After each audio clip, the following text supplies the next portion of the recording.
This is just a very brief introduction for the FIA. But definitely, this is the unique part of our first chapter.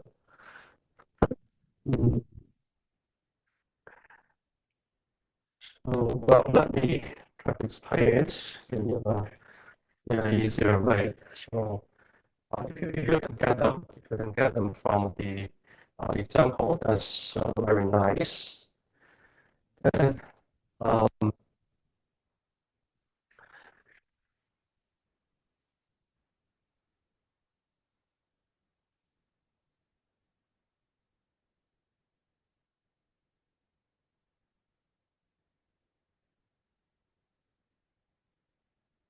okay, the forward rate agreement is basically a special version of forward contract traded in OTC.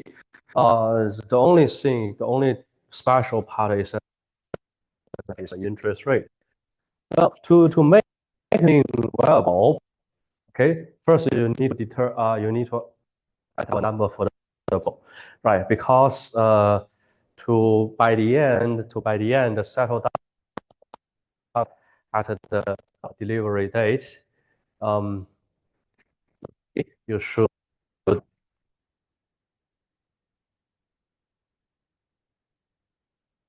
so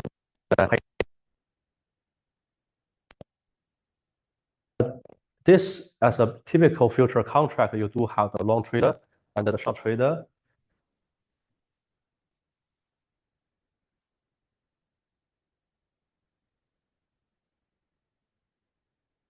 Here,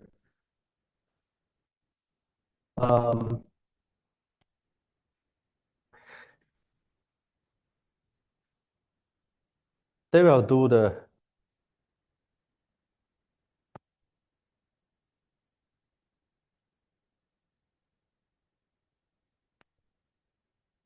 you will only realize at the time.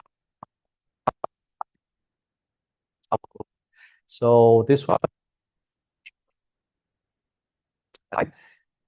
the video they use LIBOR because the video old. The video was made maybe 10 years ago, but now usually you use SOFR. Okay, so just like a simple future contract, when you pay some price, you will get the underlying asset. Here, the underlying asset is the interest rate. So you pay a specific interest rate, you get an underlying asset, which is a fixed rate.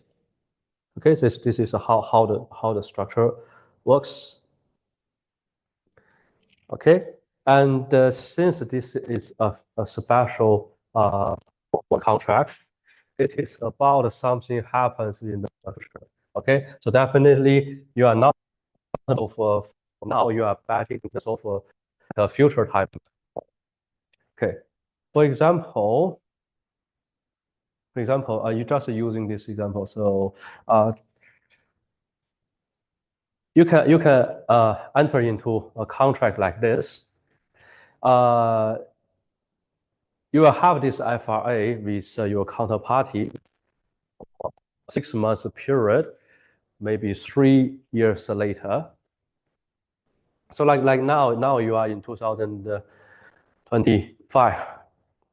Okay, so today is May 4th. So now you are in 2025.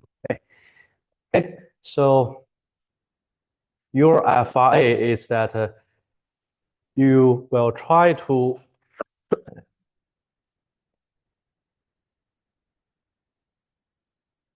counterparty and receive a fixed interest rate, for example, 5.8 per annual, per annum for 2028 May to 2028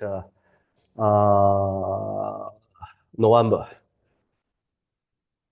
Okay, so this is like also the principle. Let's see the principle. It's 100 million.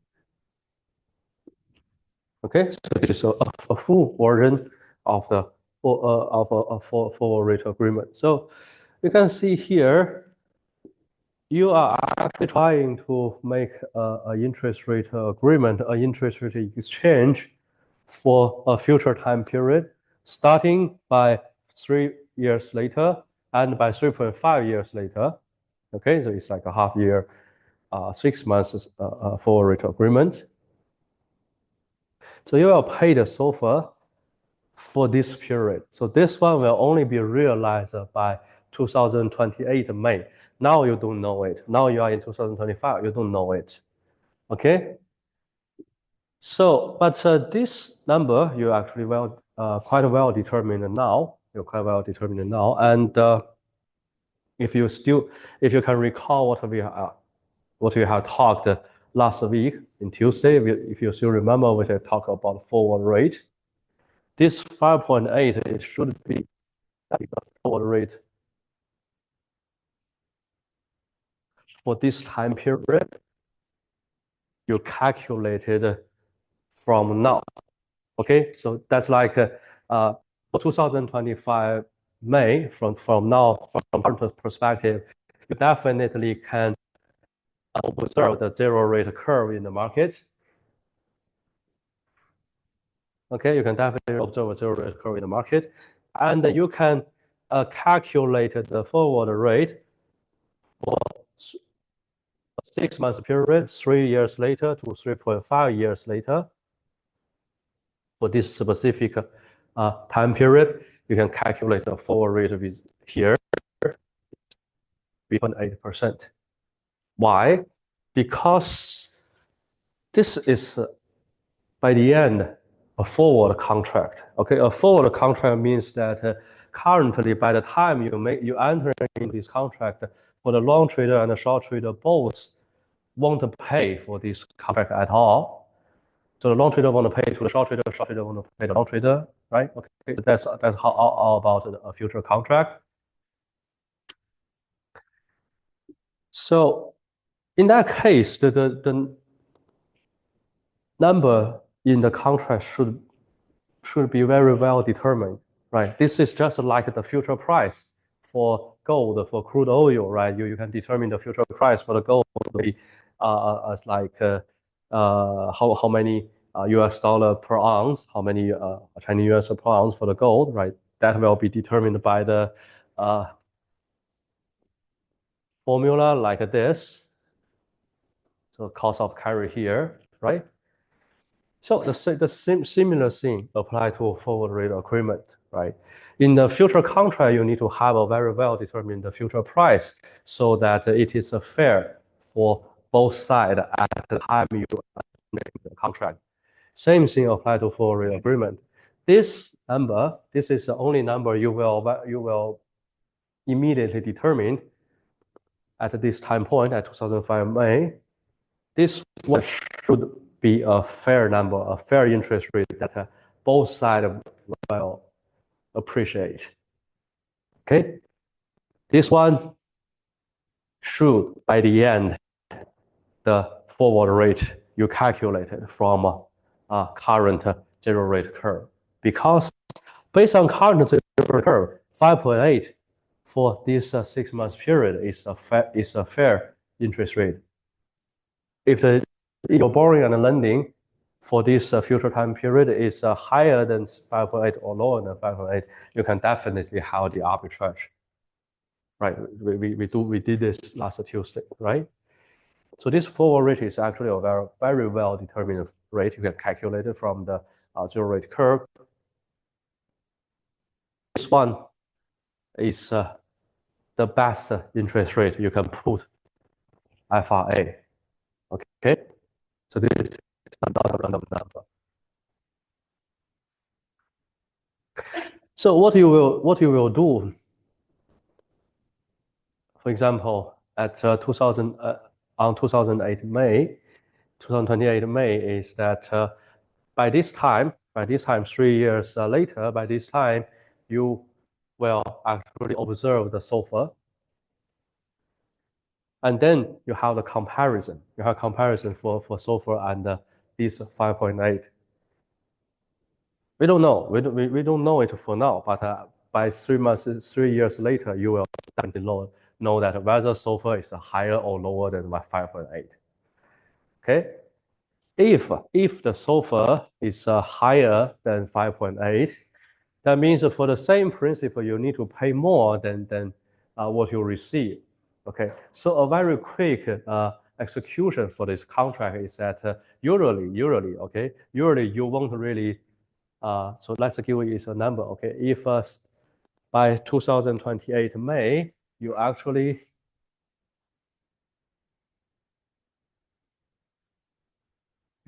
find that the SOFR is 6%. Okay, usually you won't really make two transactions with your counterparty. It's just a 2 TDS. You pay the 6%, and then that one paid 5.8% to you for the same principal. This is just a 2 TDS and not really necessary. What you will really do is that if you are the one need to pay more, you will just pay the difference. Okay. Your execution is that you will pay 0.2% multiply with this 100 million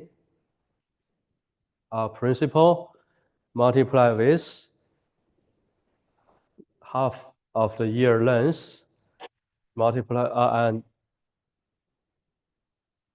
if you want to do it very carefully, you also need to have the discounting.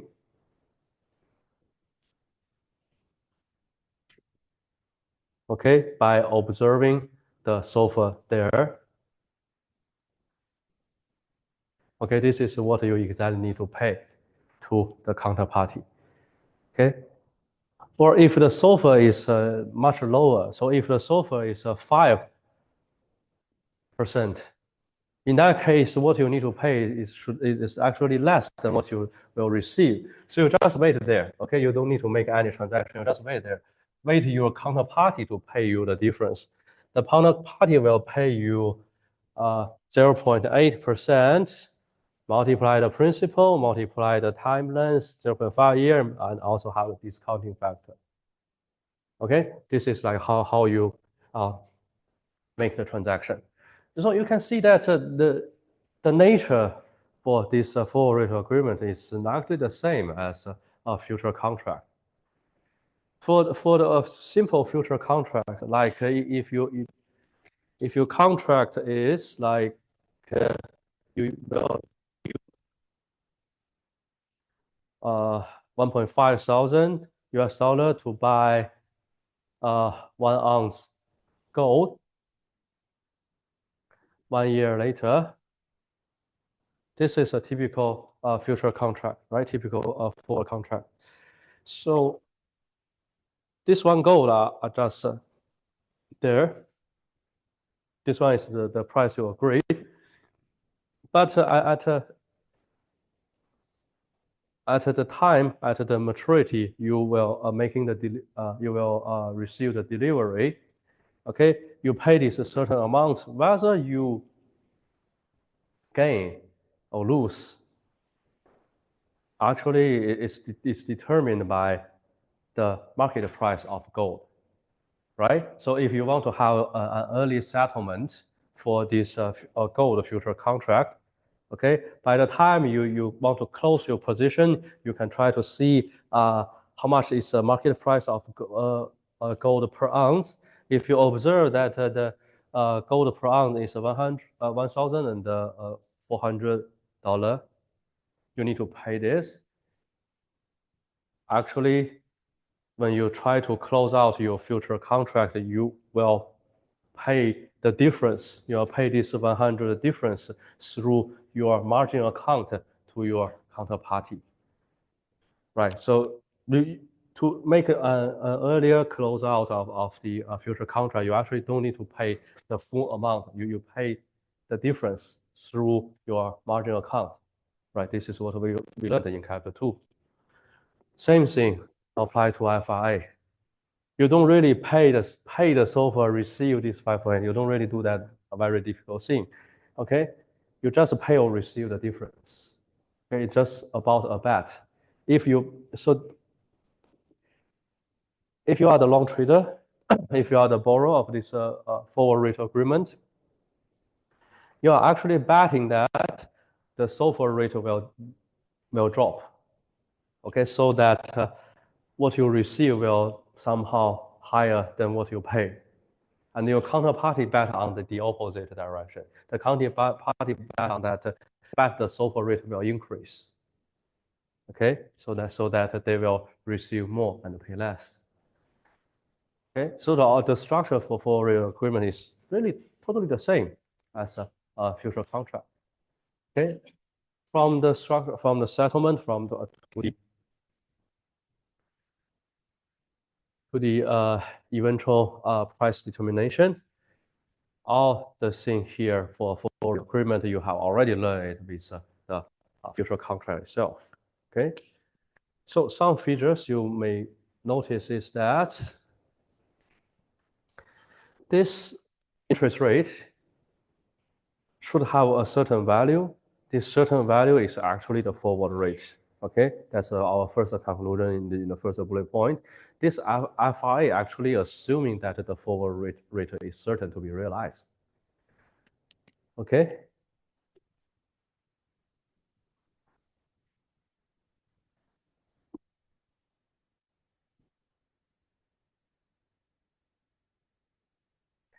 And I'm just talking about an execution until the maturity. So this is like the final result, the eventual result you can get at the in 2028 May. Well, definitely you can end up the contract earlier. Okay, that now you are not in the first month of this semester, you should have more capacity to thinking about more complicated questions. So if we modify this question a bit more, saying that we don't want to wait until 3 years later, rather after 1.5 years, we try to close out our maybe by selling this forward rate agreement to some third party, maybe by just a negotiation with our counterparty directly. In that case, what you need to do is to observe the forward rate for the same period again, and compare the forward rate with your predetermined forward rate. Okay, in this example, you can check these slides. So if 3 years later, 2025 May, you are determined that you will exchange for SOFR with 5.8%. Then by 1.5 years later, like 2026 November, now you can try to observe the forward rate for 2008 May to 2028 November from current viewpoint. Okay, because in 2026 November, you can definitely observe the interest rate from the market. So you can also get the forward rate for 2028 May 2028 November.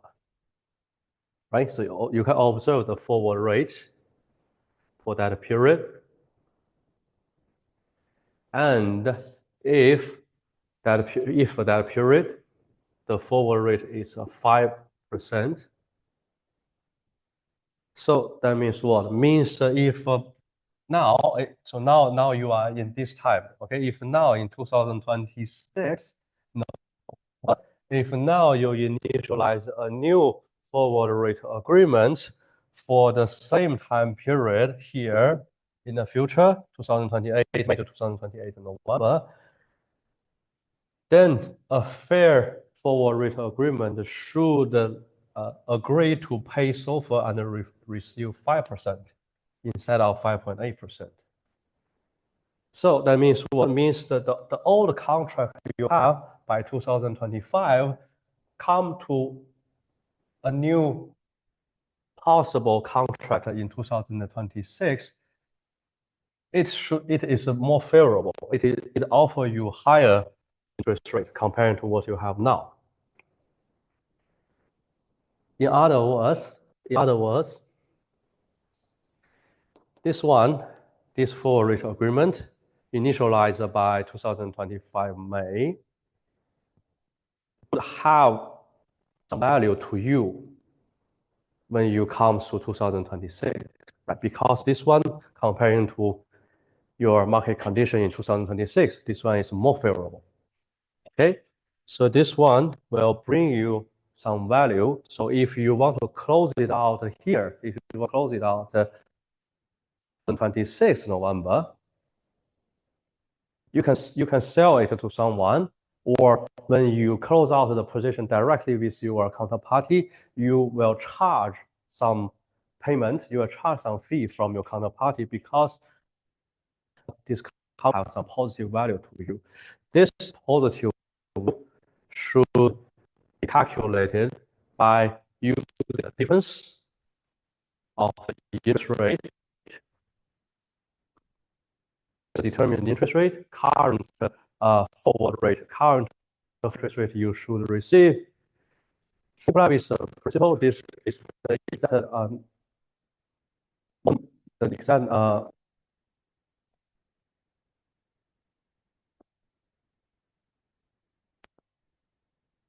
okay, because also the interest rate is 5.8 and 5.0, but you are about a contract for 6 months length, right? So you cannot just receive just receive half of it, right? This is a 6 months contract. This contract is about by the end of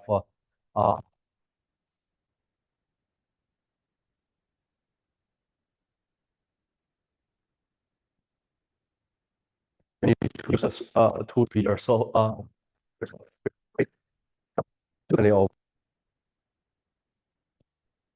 2026 November, you can definitely observe the 2-year zero rate from the market.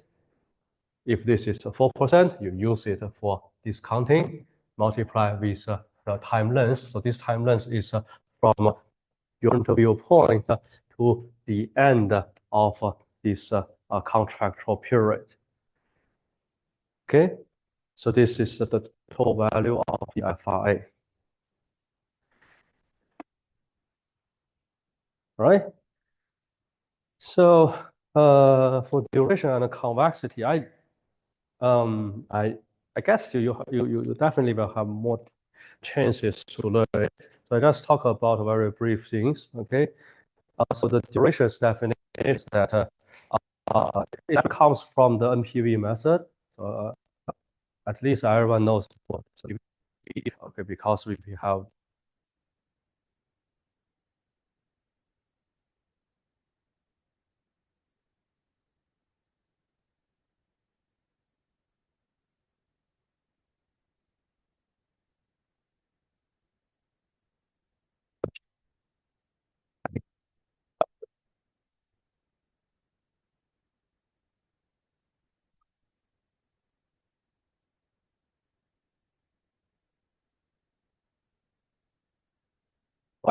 discounting.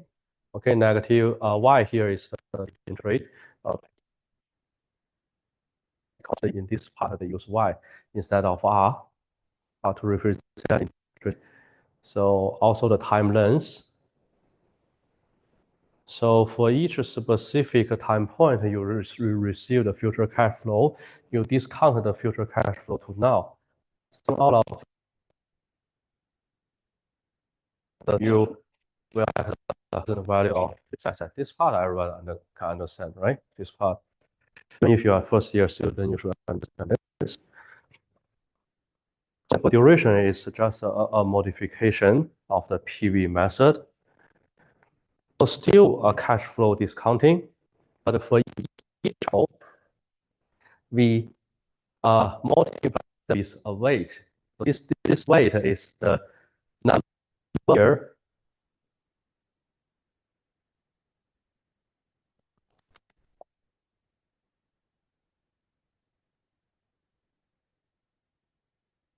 counting the multiple is a wait for E. Okay, the same thing applies to this. You need to wait for T2 years to receive C2. Okay. So construction for duration is that you multiply T1, the first cash, you multiply T2 is the second cash flow, T3. Okay, so assign ways to each cash flow, and then divided them by the PV. So your duration. Okay, so this is how we define duration. Okay, so from this definition, okay, you can actually know what the duration means. So in high school, in high school physics, you learn the thing called unit of measurement. So basically, unit of measurement is like how you measure concepts. Like the unit of measurement for length is a meter, kilometer. The unit of measurement for volume is liter, gallon. Okay, so like in physics, I can say with those unit of measurement like something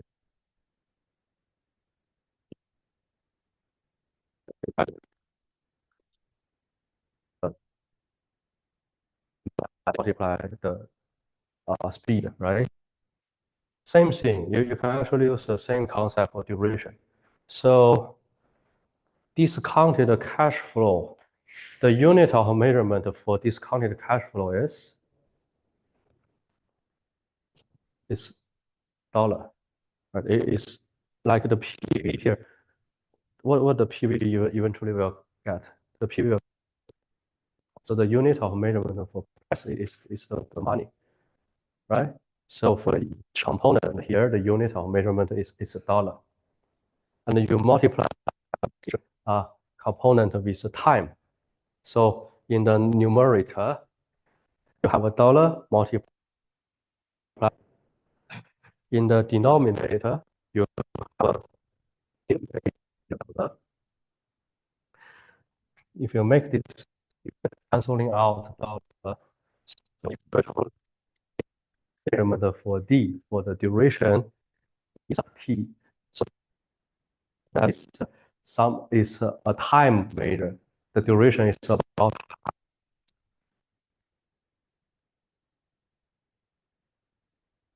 the duration of one asset. We say that the duration of this asset, how many years? Like once we calculate a bond, we say that the bond duration is 4.5 years. Okay, that is because the duration is defined in this way. After you measure the unit of measurement for numerator and denominator, you see actually a time measure. And what is the first intuitive conclusion you can get from the definition? This definition actually says that duration is a measure for the time you need to wait to receive your investment outcome. Okay, for example, if the duration for a certain bond is, that means on average you need to wait 5 years to get back your money, to get back your investment outcome from all the future cash flow, right? Because you assign weights to each component. Okay. You can get is that if you have zero coupon bond,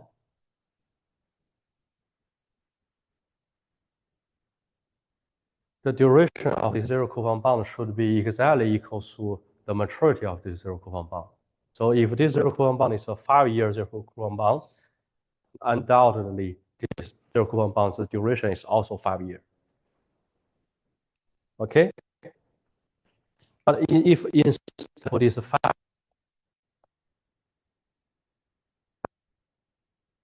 the coupon rate is higher for the same 5-year bond,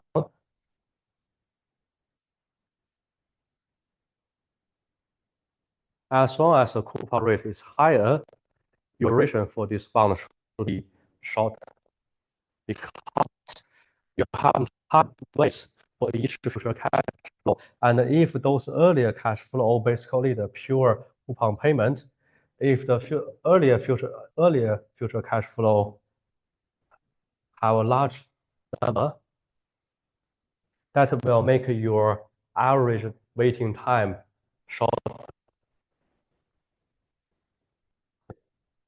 right?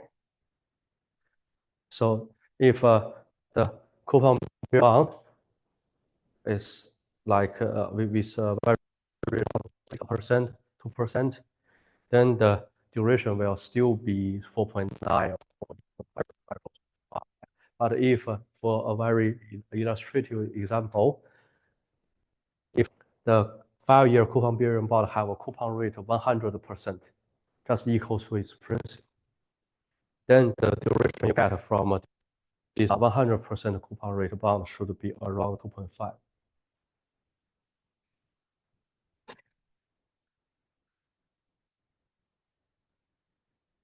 Okay, so that's the equation there. And some math thing with duration is that actually calculate the first order partial derivative for duration against interest rate. So take YT1 out, take YT2 out. And you will see that if you do this way, you will exactly get this term here. Okay. So here,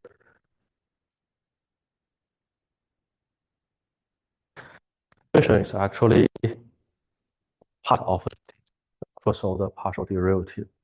So getting duration, also getting a major activity of asset price.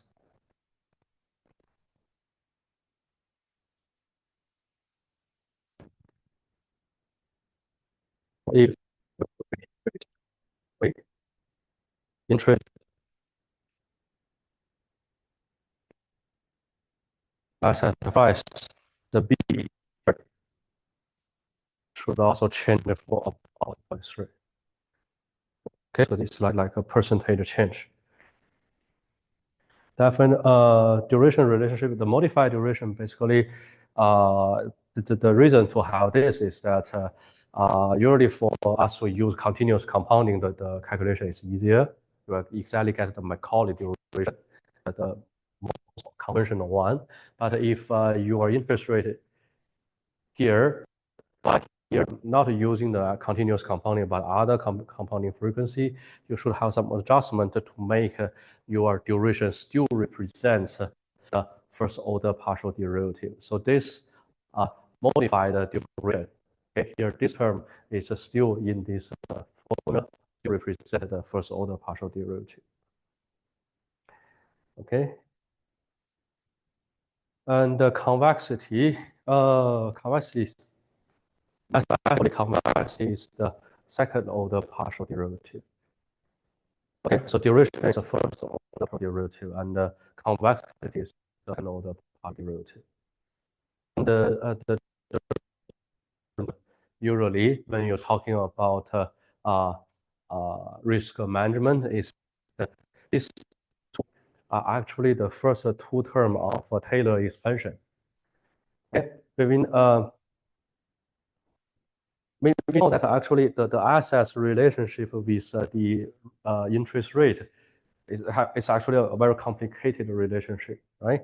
So it is not only determined by market condition, but by also many other things. Okay, the supply, like stock, bonds, balance, like this and that thing. So in the market, actually, even just a two factors relationship, like your asset price and the interest rate, these tools, if you considering about all the conditions, the relationship is very complicated. Okay. So if in finance, the typical management is that we use the Taylor expansion, try the multinomial expression to approximate the change of asset price.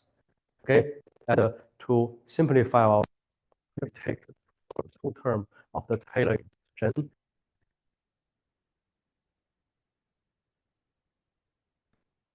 Generality, because Taylor expansion we can definitely terms, but all the terms doesn't matter too much in terms of their value to your equation, right? So this tool is enough. Okay, so duration complexity, once you have component, so that usually control the risk very well. Okay, series of term structure.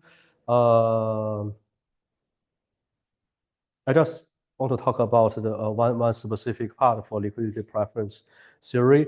Although all the three theories here actually explain the term structure for interest rate very well, but the liquidity preference theory have a kind of a much better explanation than the others.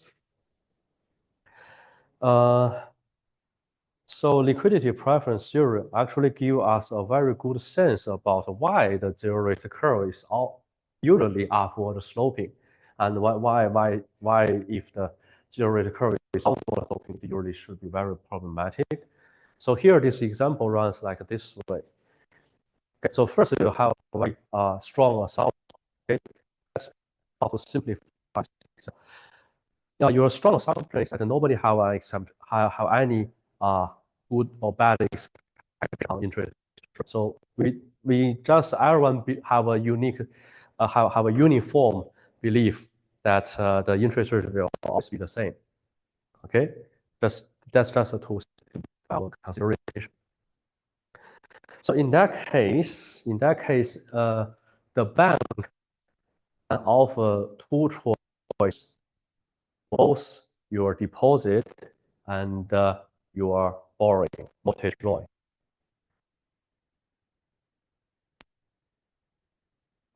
For example, if the bank will long-term and short deposit, you can think about it whether it is optimal for you to term or long-term. Okay, so about it specifically. So for example, for deposit, okay, let me emphasize this again. Nobody have any good or bad expectation on future interest rate. Okay, future rate does not change at all. Okay, now you as a random individual, you have two choices for deposit. You can deposit into the bank 1 year, receive 3% annual return. You can also deposit your money to the bank for 5 years, receive the same 3% annual return. Okay, and definitely for this 1 year one, you can roll with it. That means if you deposit for 1 year and you do not satisfy with it, you can roll for another 1 year, and definitely for another 1 year, the interest rate is still 3%. Okay, you can roll it again and again if your total investment period is 5 years. So in terms of the total interest rate, total interest you earn from short term and long term, there is no difference. Okay. So then the important question is that Now, if the interest earned from both term and the long term for a 5-year investment period are the same, you choose the short-term deposit or choose the long-term deposit?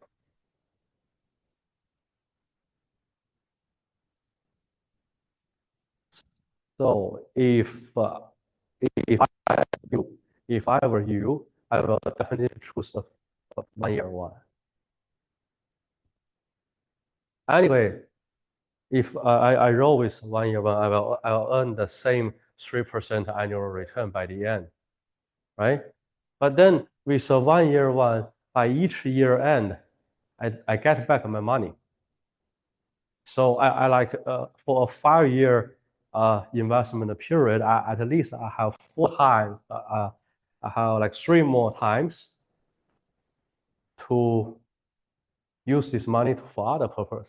Like maybe I invested for 1 year, another year. By the second year end, I suddenly feel that, oh, maybe it's a time for me to purchase some very luxury things. Maybe it's a time for me to buy a very nice car.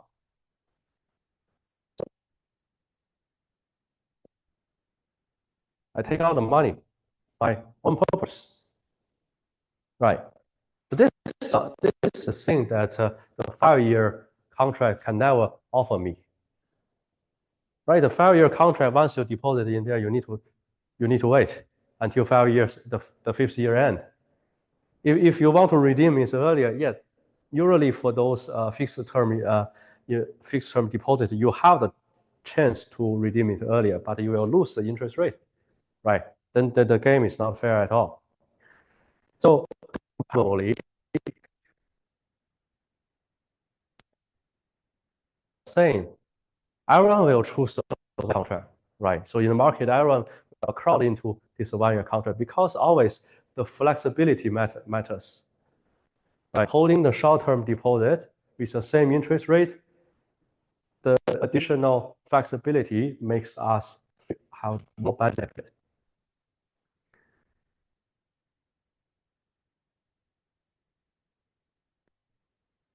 If we want to borrow from the bank, we want to have the mortgage loan from the bank. The bank will offer us both 1-year contract or 5 contract as well. Then the interests are all the same as well. Okay, same question. We choose the short-term one or choose the long-term one?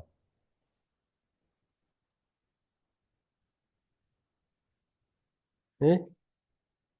Well, for the interest of you will definitely choose the long-term one. Why? Because if you choose the short-term one, at the least year end, you need to renew your contract, and more importantly, for the old contract, you need to pay the full principal. That means what? For 1 million, you short-term contract. By the first year end, you need to find some way to collect the money back to pay this 1 million to your old contract and then initialize a new contract, right? To roll with your borrowing strategy. So that means what? But that means if you choose this short-term one, by each year end, you have a liquidity shock. You need to collect money, repay your old contract, so that then you can have the full creditability to initiate a new contract with no outstanding debt. Right? That's important for individuals. Usually, if you already have some outstanding debt, have some outstanding mortgage loan, the bank will not offer you new loans, right? So you usually need to have some money to pay your old contract, initialize a new contract. So each year you shop. Year one you don't have it. Okay, 5 year you borrow it. Only 5 years later they will ask you to pay back. So in this case, people will crowd into the long-term mortgage. Then for the bank, this still is acceptable, right? Because now, how the bank make a revenue. The bank make revenue by borrow from the investor with a lower interest rate and lend it out with a higher interest rate. They earn the interest rate gap. So how the bank borrow from individuals? They get it from individual deposit. But now everybody deposit with a short-term contract, and those borrow from the bank, they go with a long-term contract. That means the bank have a typical solvency issue, right? 1 year later, people will redeem the deposit, maybe choose to reinvest, maybe not. But for the bank, their investment, their lending of a 5-year length. So the 1 year later, the bank have the solvency issue. They cannot fulfill redemption requirements. Okay, so it's this structure the bank cannot run.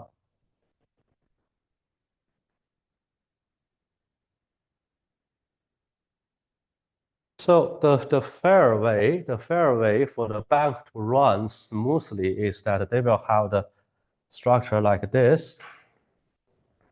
So for the deposit and the mortgage, 1 year and the 5 year, they will offer 3% for 1 year, then offer a relatively higher interest rate for 5 year.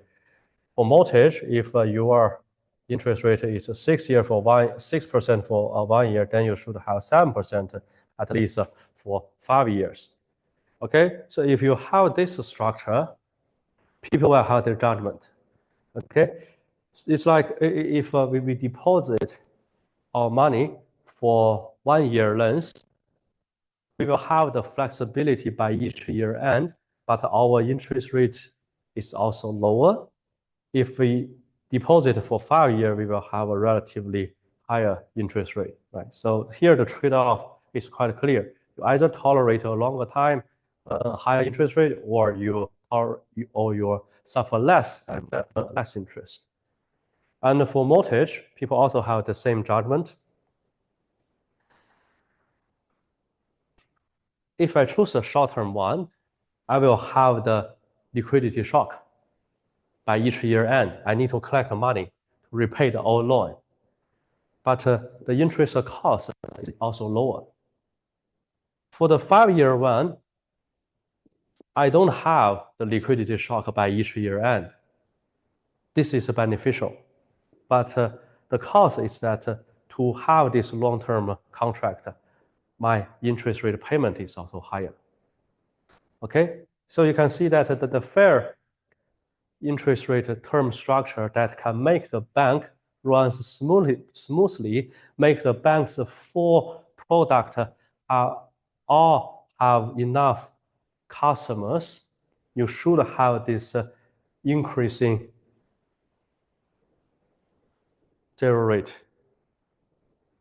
Okay, this very well explains why the zero rate curve should typically have an upward sloping shape.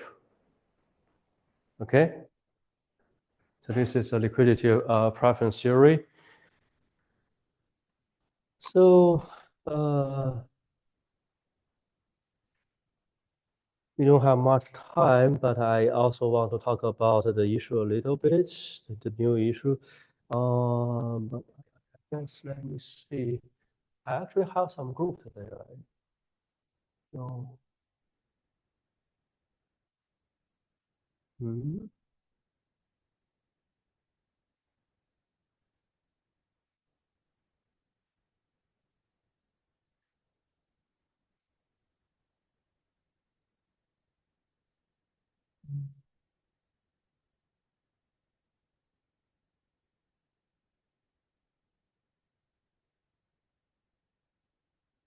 okay, wait a minute. Let me see. Oh, today is Dai Shiyan and Huang Jingliang, right? So you do stop. A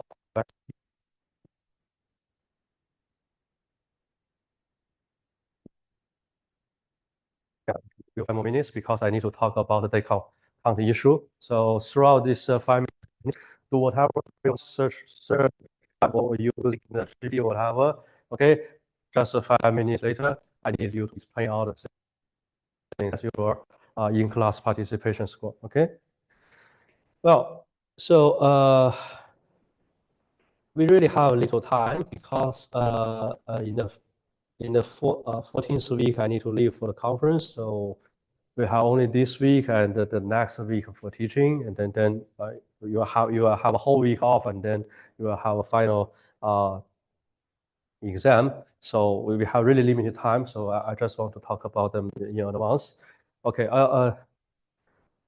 For the sixth chapter, the opening for this sixth chapter is some conventions with bond pricing. Okay. Actually, sir, actually surveyed my students in previous classes that they actually learned this concept a little bit. So I just get into the example. So day count conventions for bonds actually matters a lot when you calculate the accrued interest.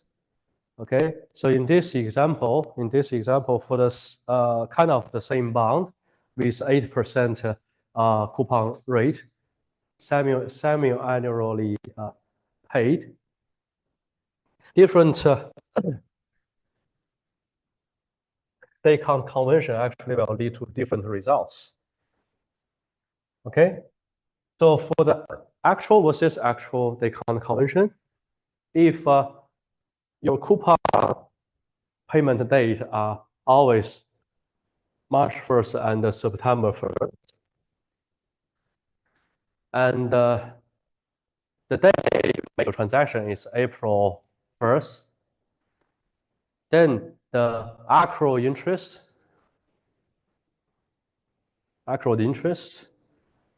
you need to pay on April 1st to the old bond holder. The actual basis should be like this. So you first need to make sure that how much you will receive by September 1. This is the basis of your actual interest calculation. So you have 8% coupon rate, but you have the payment twice per year. So for each coupon payment, you will receive 4%.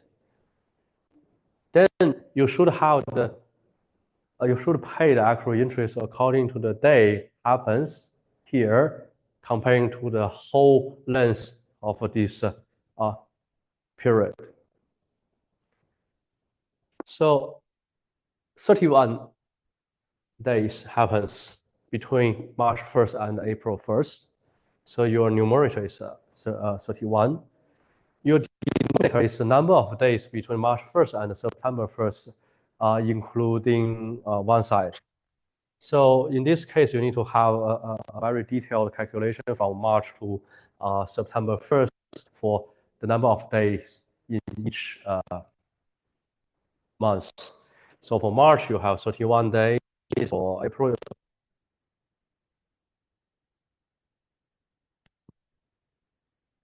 for July, you have 31 days. For August, you have 31 days. Okay, so accrued interest is actually like this.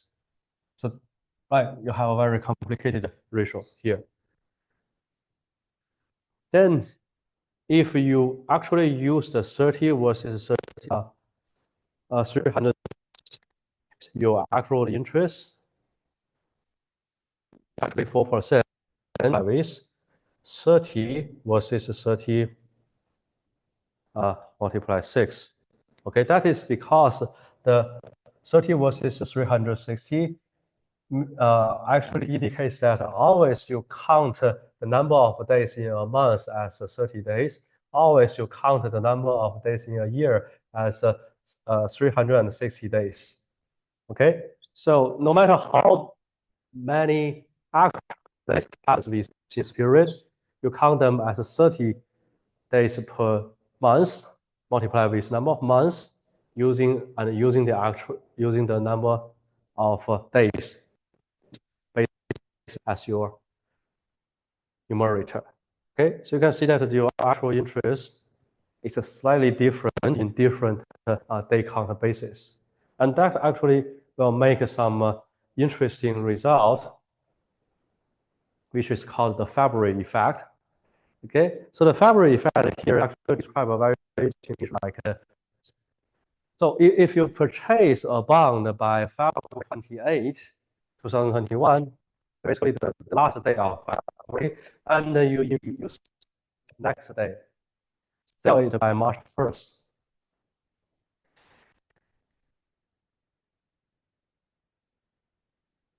You will then receive 1 day accrual interest in 30 versus 360 day count basis. You will actually receive 3 days accrual interest by just selling it next day. Okay, this is like a kind of an interesting result. So you waited for just 1 day, but you receive 3 days interest. Okay. So because those things are actually very well discussed in other courses, especially the 4310, the financial institution and markets course. So we don't really spend too much time here, right? So our last one is the Kahoot quiz. So I will post the live here. The margin is very terribly easy. So, and let me check the attendance, and then Dashi and Huang I will cover answers for all questions. 董子博 absent.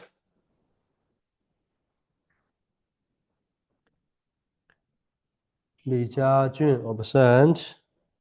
刘劲峰 absent.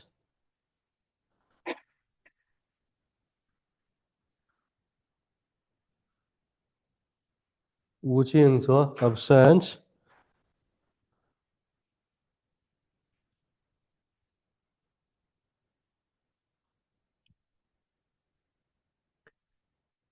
Xiang Chengxuan absent. Okay. Okay. So we have okay, we should have 19 students today. Okay, so Dashi and Huang so please try to have a discussion about all questions one by one. Okay, you can just talk there.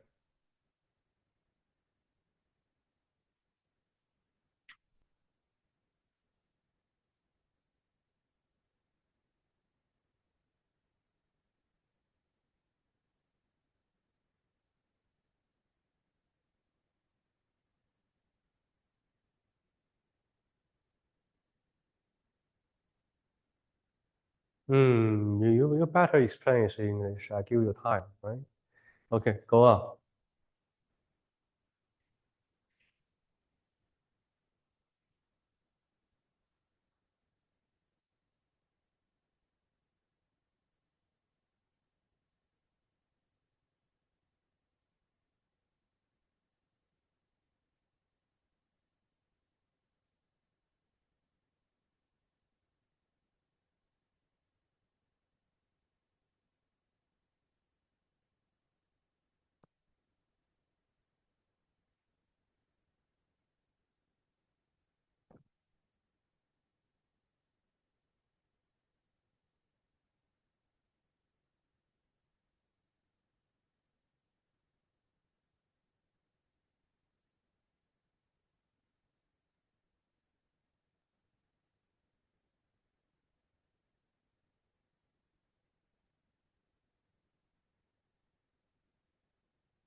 I talk about them a lot here. Okay, the liquidity private theory is a theory that the upward sloping there is very concise, right? Right? Basically, what they want to say is that the short-term interest rate is based on people's short-term expectation. Long-term interest rate is because of people's long-term expectation. But that means people always expect higher interest rate for long term. That's totally not realistic, right? For markets, but they cannot explain why long term is higher. Okay.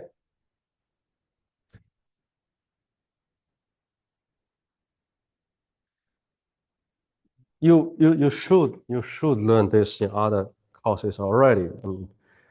You should have the correct answer already. So we have 6. We should have 19 persons today. Anyone? Anyone still? Anyone still outside? No, no, I saw. Okay.